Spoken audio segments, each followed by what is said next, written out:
se ha endurecido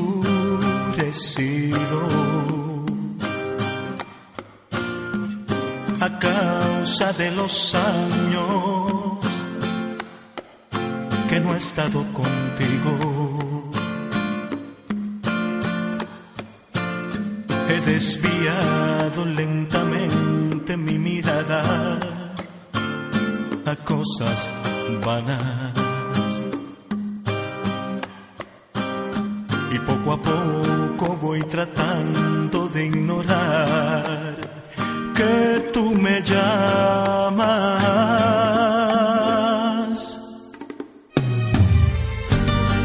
He sentido muchas veces tu llamado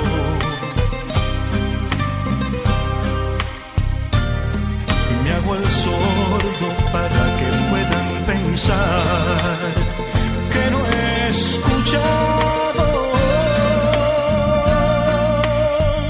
Ay, pero en las noches me desvelo y no lo niego, envuelto en llanto,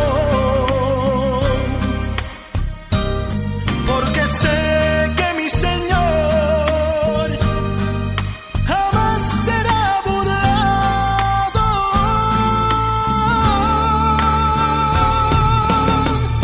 He decidido abrir mis puertas hacia ti.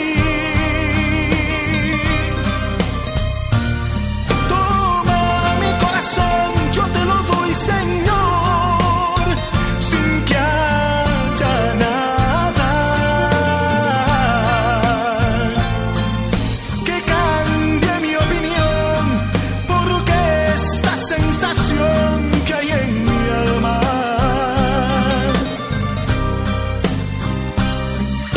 que me produce paz y me hace ser feliz, llena mi alma.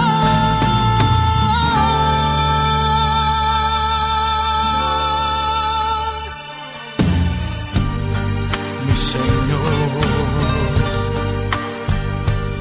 ya no resisto.